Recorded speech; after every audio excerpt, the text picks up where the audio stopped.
여호수아 6장 1절부터 17절까지 말씀입니다. 이스라엘 자손들로 말미암아 여리고는 굳게 닫혔고 출입하는 자가 없더라.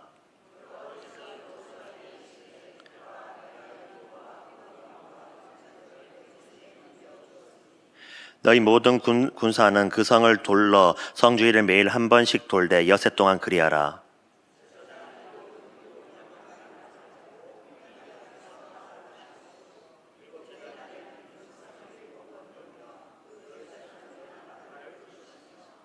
제사장들이 양각 나팔을 길게 불어 그 나팔 소리가 너희에게 들릴 때에는 백성은 다 큰 소리로 외쳐 부를 것이라. 그리하면 그 성벽이 무너져 내리리니 백성은 각기 앞으로 올라갈지니라 하시매.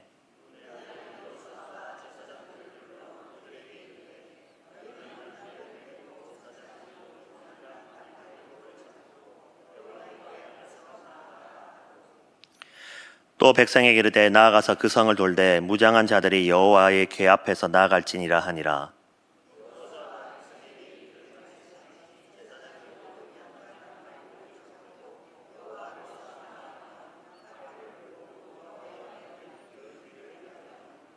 그 무장한 자들은 나팔 부는 제사장들 앞에서 행진하며 후구는 궤 뒤를 따르고 제사장들은 나팔을 불며 행진하더라.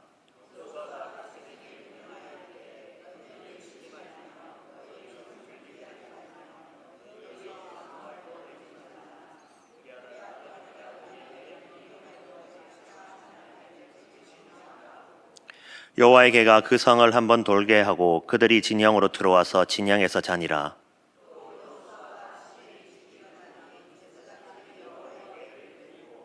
제사장 7은 양각 나팔 7을 잡고 여호와의 궤 앞에서 계속 행진하며 나팔을 불고 무장한 자들은 그 앞에 행진하며 후구는 여호와의 궤 뒤를 따르고 제사장들은 나팔을 불며 행진하니라.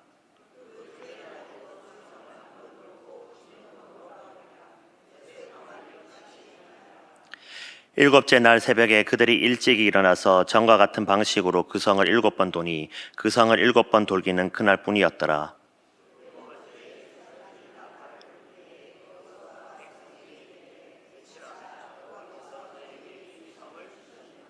함께 보겠습니다. 이 성과 그 가운데 있는 모든 것은 여호와께 온전히 바치되 기생라앗과 그 집에 동거하는 자는 모두 살려주라. 이는 우리가 보낸 사자들을 그가 숨겨 주었음이니라. 아멘. 인생을 살면서 우리는 종종 장애물을 만납니다. 어떤 장애물은 우리가 마음만 먹으면 쉽게 통과할 수 있지만 어떤 장애물은 도저히 우리 힘으로 통과할 수 없는 그런 것들도 우리는 만나게 됩니다. 예를 들면 육신의 질병, 더 나아가 죽음의 문제는 우리 힘으로 해결할 수 있는 그런 부분도 아니고 그렇다고 피할 수 있는 부분도 아닙니다. 자신의 인생을 개척하면서 출세가도를 달리다가 갑자기 질병이나 사고와 같은 장애물을 부딪혀 넘어지는 사람을 우리는 종종 보기도 합니다. 우리가 하는 일이 다 잘 되는 것도 아니고 가능성도 별로 보이지 않는 답답한 문제에 우리는 직면할 때도 있습니다. 이렇게 해결될 것 같지 않는 문제 앞에서 많은 사람이 당황하기도 하고 낙심하며 절망하기도 합니다.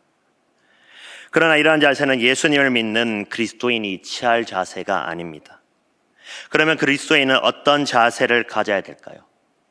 오늘 본문이 주는 은혜를 함께 나누고자 합니다. 이스라엘 백성은 출애굽하고 광야 40년을 지나 약속의 땅 가나안에 들어가서 맨 처음 막다뜨린 요새가 바로 여리고성입니다.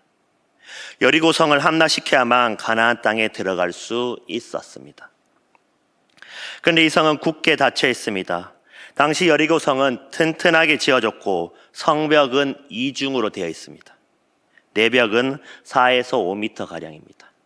외벽은 2m 가량입니다. 높이는 9m 정도 되어 강한 공격에도 버틸 수 있도록 여리고성은 만들어졌습니다.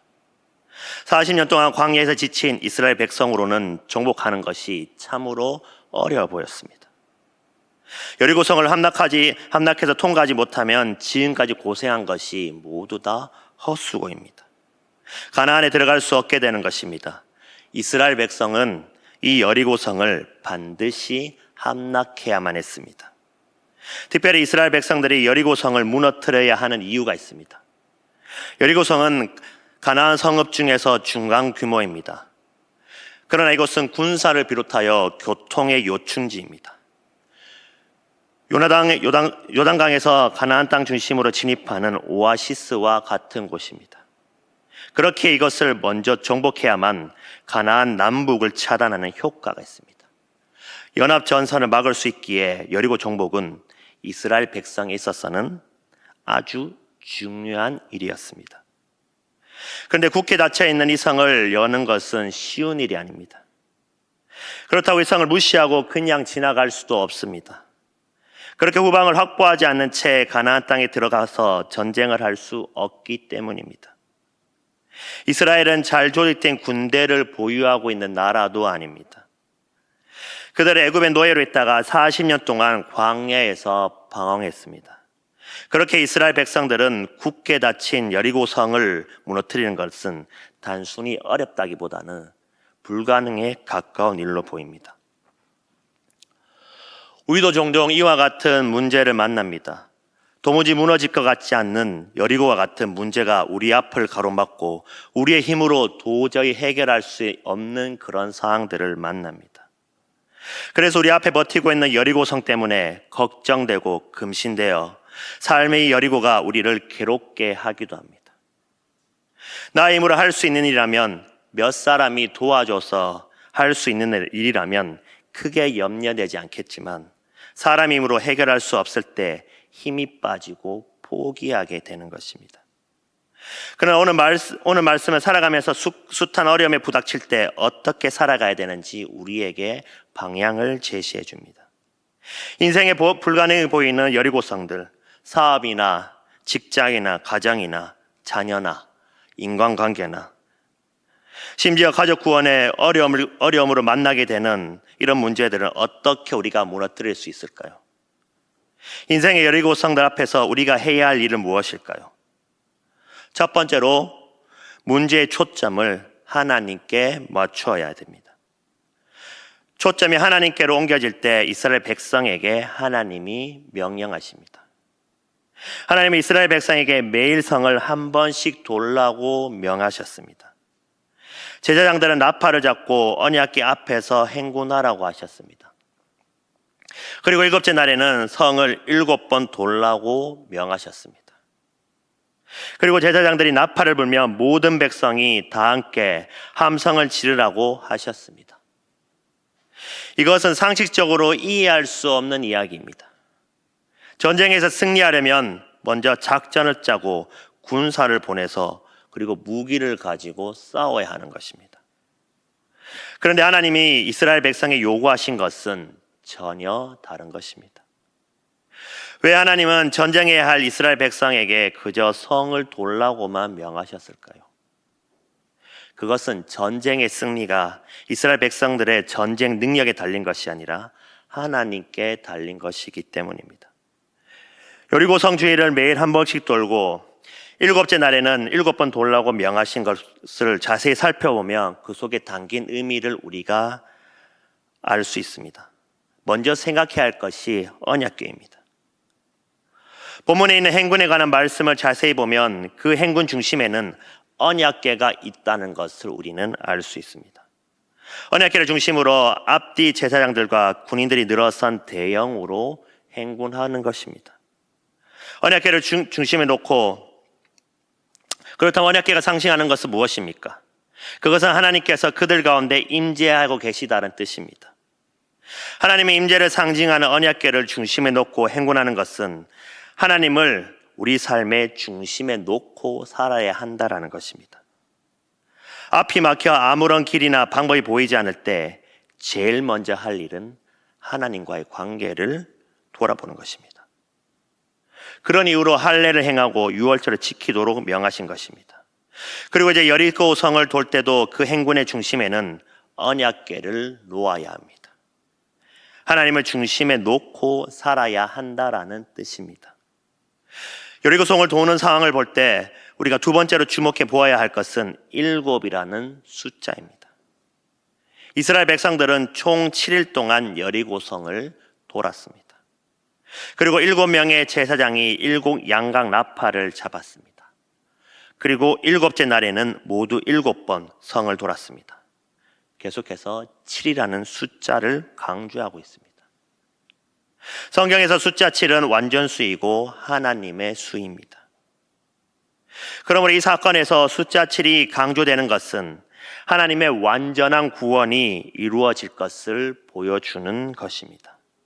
하나님이 이 전쟁에 개입하셨으므로 하나님의 완전한 승리를 이루실 것을, 그래서 그 백성들이 완전한 승리를 얻을 것을 보여주는 것입니다.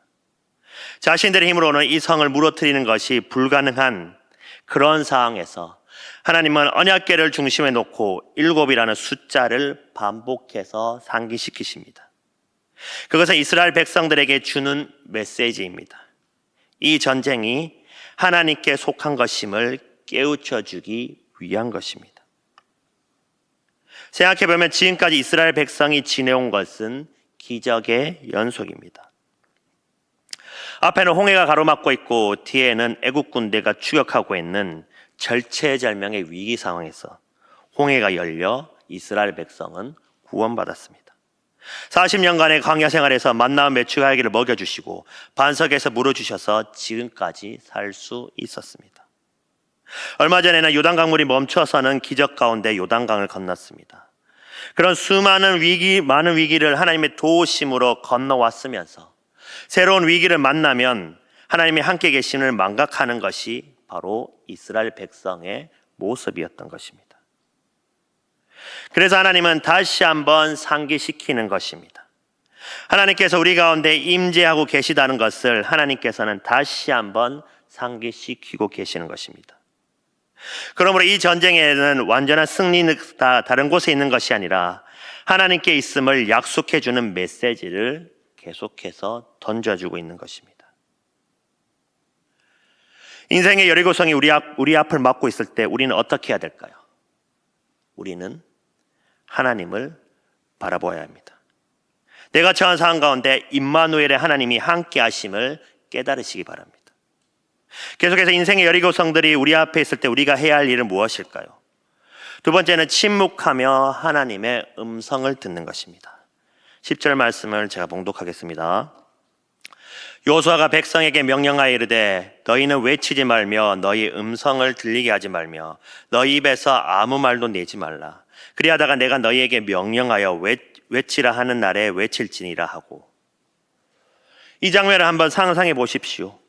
모두가 아무런 말도 하지 않고 침묵하면서 성을 돌고 있습니다. 너희 입에서 아무 말도 내지 말라라는 것입니다. 그저 순종하고 기다리라는 것입니다. 하나님께서는 말을 많이 하는 것보다 하나님을 100% 신뢰하는 자세를 더 기뻐하십니다. 하나님께서는 이스라엘 백성들의 입을 막고 오직 제사장들의 양강나팔 소리에만 귀 기울이게 하셨습니다. 하나님의 능력은 사람들의 말이 아니라 하나님의 음성을 듣기는 원하는 곳에서 나타나기 때문입니다. 우리가 사는 세상에서 그리고 오늘 하루 동안에도 수없이 많은 말들이 쏟아져 나왔습니다. 그렇지만 세상은 변화되지 않습니다. 그러므로 허무한 인간들의 소리는 그만 그치고 하나님의 음성이 들리게 해야 합니다. 우리가 사는 곳에 하나님의 말씀이 들려지게 합시다. 복음이 들려지게 합시다. 예수님의 향기가 나게 합시다. 이것이 세상을 거룩하게 변화시키는 승리의 비결인 것입니다. 이스라엘 백성들은 매일 아침 눈을 뜨면서 여리고 성을 돌았습니다. 침묵하며 제사장들의 나팔 소리를 들으며 언약궤를 바라보고 성을 돌았습니다. 7일 동안 성주일을 총 13번 돌아야만 했습니다. 하루가 지나고 이틀이 지납니다. 사흘이 지나도 아무 일도 일어나지 않습니다. 대개 상황이 이쯤 되면 사람들은 동요하기 시작합니다. 아무 일도 일어나지 않는 것을 보면서 실망하는 사람, 분노하는 사람, 희망을 끊는 사람, 여러 가지 사람들이 나타날 것입니다. 그러나 참으로 다행인 것은 이스라엘 백성은 한 사람도 포기하거나 의심하거나 불평하거나 낙심하지 않았습니다. 6일간 아무 일이 일어나지 않았지만 그들은 끝까지 그 성을 돌았습니다. 참으로 놀라운 일입니다. 바로 거기에서 여리고는 함락되고 말았던 것입니다. 하나님께서는 우리의 인내를 시험하십니다. 지금까지 하나님을 바라보고 그분의 음성을 듣고 순종해 왔다면 끝까지 순종하십시오. 우리 주님의 십자가 사랑을 기억함으로 하나님의 뜻에 순종하시길 바랍니다. 그 순종이 여러분의 믿음을 온전하게 성숙시킬 것입니다. 하나님의 말씀을 붙잡고 포기하지 않을 때 하나님의 응답이 임하는 줄 믿습니다. 그렇다면 왜 하나님은 이스라엘 백성에게 침묵하라고 하셨을까요? 그것은 나팔 소리를 통해 선포되는 하나님의 음성을 들어야 했기 때문입니다. 만약 그들이 자유롭게 말하면서 송을 돌았다면 어떻게 되었을까요? 그들은 대부분 시끄러워서 나팔 소리를 듣지 못했을 것입니다. 아니, 정확하게 말하면 혹시 그 나팔 소리를 들었다 하더라도 나팔 소리에 담긴 하나님의 음성을 깨닫지 못했을 것입니다. 13번에 걸쳐 성을 돌았습니다. 돌면서 무슨 생각을 했겠습니까? 굳게 닫힌 성을 보면서 한편으로는 더 절망적인 생각이 들지 않았겠습니까? 도저히 열릴 것 같지 않는 그 높고 굳게 닫힌 성을 볼 때 인간적으로는 절망할 수밖에 없었을 것입니다. 만약 자유롭게 말하도록 두었다면 그들은 나팔 소리를 듣는 것보다 그들이 스스로 절망에 찬 말을 서로 주고받아 오히려 서로 낙심하고 말았을 것입니다. 너무나 상식에 어긋난 일이 아니냐, 현실적으로 너무 안 맞는다고 별의별 이야기를 다 했을 것입니다. 그래서 하나님은 이스라엘 백성을 침묵하게 하셨습니다. 오늘 저와 여러분에게도 이러한 침묵이 필요합니다. 침묵하면서 조용히 하나님의 음성에 귀를 기울여야 합니다. 기도의 영상에는 두 가지 흐름이 있습니다. 한 가지는 간절히 부르짖는 기도입니다. 이것은 우리가 주님 앞에 간절한 기도 제목을 놓고 간구할 때 필요한 것입니다. 또 한 가지는 침묵 기도입니다. 이것은 하나님의 음성을 듣기 위해 하는 것입니다. 때로는 음성을 듣기 위해 침묵해야 되는데 우리는 너무나 말을 많이 하면서 살아갑니다. 말을 많이 하다 보니 다른 사람의 말을 잘 들어주지 않습니다. 자기 이야기만 계속해서 합니다. 그런데 대화의 첫걸음은 조용히 듣는 것입니다. 조용히 듣고 난 다음에 상대방에게 자기의 필요한 말을 하는 것입니다. 이것이 하나님과 우리의 관계에도 마찬가지입니다. 우리가 먼저 너무 많은 말을 하게 되면 하나님의 음성을 들을 수 없게 됩니다. 어려운 일을 만났을 때도 침묵하는 가운데 하나님의 음성에 우리는 귀를 기울여야 합니다. 이스라엘 백성들이 홍해를 만났을 때 모세를 통해 들려주는 하나님의 명령이 무엇입니까? 너희는 두려워하지 말고 가만히 서서 여호와께서 오늘 너희를 위하여 행하시는 구원을 보라. 가만히 서서라는 말에 주목하십시오. 사람의 힘으로 감당할 수 없는 일을 만났을 때 말하는 것은 도움이 되지 않습니다. 침묵해야 나팔 소리를 통해서 들려오는 하나님의 음성을 우리는 들을 수 있습니다. 이스라엘 백성들이 벌이고 있는 이 행진을 상상해 보십시오.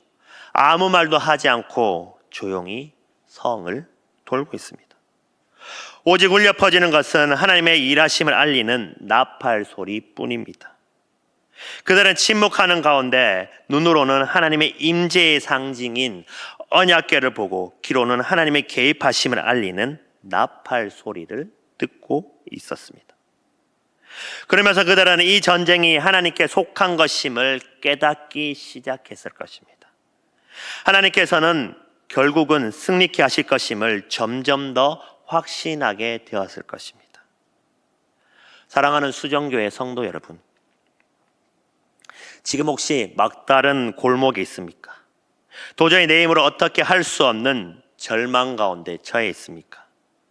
그렇다면 조용히 하나님의 음성에 귀를 기울이십시오. 그 음성 속에 살 길이 있습니다. 절망을 헤치고 일어설 수 있는 새 힘은 다른 것이 아니라 오직 하나님으로부터 나오는 것입니다. 그러므로 아무 말이나 하지 말고 조용히 하나님의 음성에 귀를 기울이시기 바랍니다. 마지막으로 인생의 여리고성들 앞에서 우리가 해야 할 일은 무엇일까요? 세 번째로 하나님의 명령에 순종하는 것입니다. 15절과 16절을 제가 봉독하겠습니다. 일곱째 날 새벽에 그들이 일찍 일어나서 전과 같은 방식으로 그 성을 7번 도니 그 성을 7번 돌기는 그날 뿐이었더라. 7번째 제사장들이 나팔을 불 때에 여호수아가 백성에게 이르되 외치라 여호와께서 너희에게 이 성을 주셨느니라. 계속해서 20절을 제가 봉독합니다. 이에 백성은 외치고 제사장들은 나팔을 불매 백성이 나팔 소리를 들을 때에 크게 소리 질러 외치니 성벽이 무너져 내린지라. 백성이 각기 앞으로 나아가 그 성에 들어가서 그 성을 점령하고. 언제 여리고성이 무너졌습니까?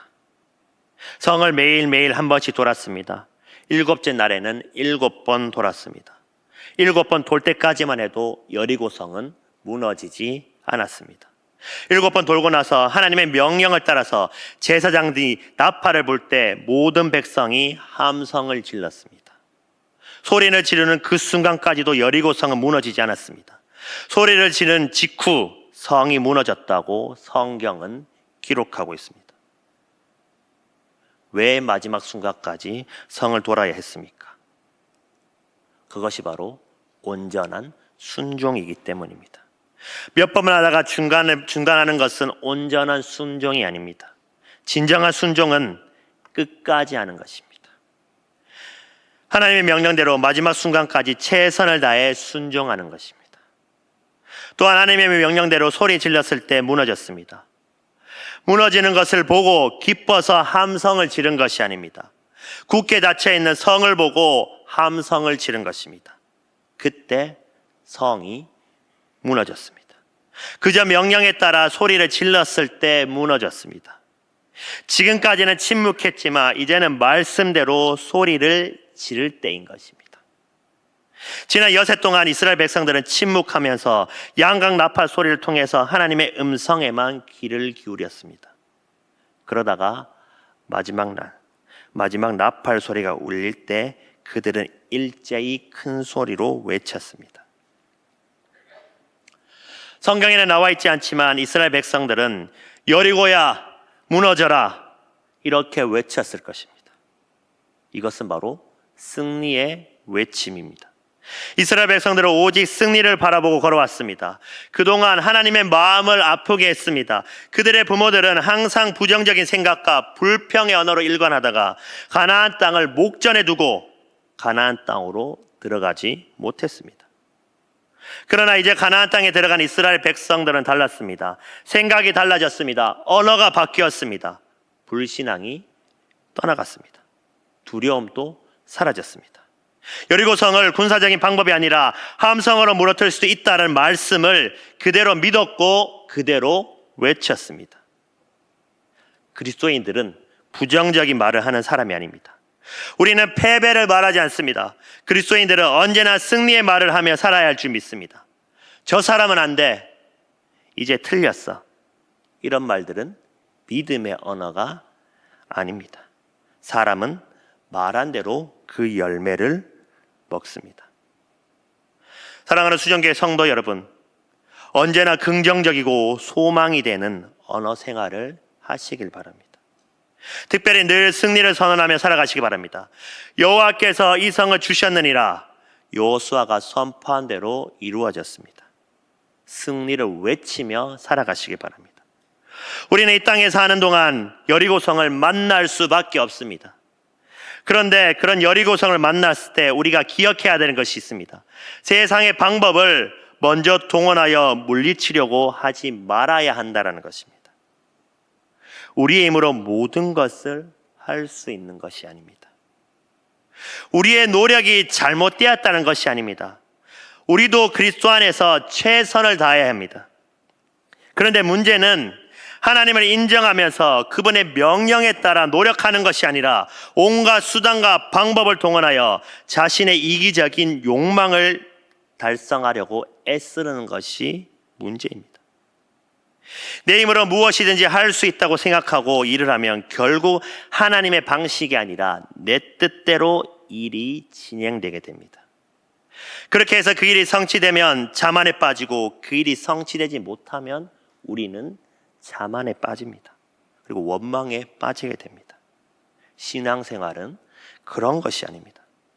오히려 신앙생활은 내 힘으로 할 수 없다는 것을 깨닫고 그분 앞에 조용히 엎드리고 그분의 명령에 순종하는 것입니다. 그분을 삶의 중심에 놓고 그분을 바라보면서 조용히 침묵하며 그분의 명령에 귀를 기울이는 것입니다. 오늘 여러분 앞에 있는 여리고는 무엇입니까? 도저히 무너질 것 같지 않는 여리고가 지금 여러분 앞을 가로막고 있지는 않습니까? 가정에서, 직장에서, 사랑하는 자녀들이, 부부간에 누구와의 관계에서 절망합니까? 괴롭습니까? 힘이 듭니까? 이루어지지 않고 응답은 없습니까? 그저 그 모습 그대로 주님을 바라보시기 바랍니다. 십자가에서 나를 살리셨고 지금도 나와 함께 하시는 살아계시는 그리스도께 집중하시길 바랍니다. 있는 모습 그대로 주님 앞에 나아갑시다. 그분 앞에 나아가서 우리에게 새로운 힘을 주시는 주님을 바라봅시다. 세상을 바라보는 것이 아니라 주님만 바라봅시다. 그리고 조용히 침묵하는 가운데 그분의 음성을 듣기 바랍니다.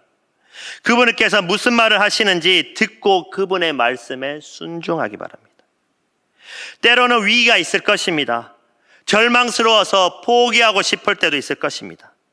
그러나 포기하지 맙시다. 주님께서 포기하지 않으셨습니다. 이스라엘 백성들이 마지막 날까지 성을 돌고 하나님의 명령에 따라 소리 질렀을 때 그 성이 무너진 것을 기억합시다. 13바퀴 돌기 전까지도 아무 일도 일어나지 않았습니다. 지금 여러분의 삶에 아무 일도 일어나지 않는다고 하더라도 절망하지 맙시다. 마지막까지 순종하면 여러분 앞에 있는 여리고가 반드시 무너질 것입니다. 우리 삶을 맡고 있는 여리고가 무너지고 우리 가정을 맡고 있는 여리고가 무너지고 우리 교회를 맡고 있는 여리고가 무너지고 우리의 조국 대한민국을 맡고 있는 여리고가 무너지는 기적이 우리 가운데 반드시 일어날 것입니다. 나를 가로막고 있는 여리고성이 무너지는 역사가 우리 가운데 일어나기를 주님의 이름으로 축복합니다.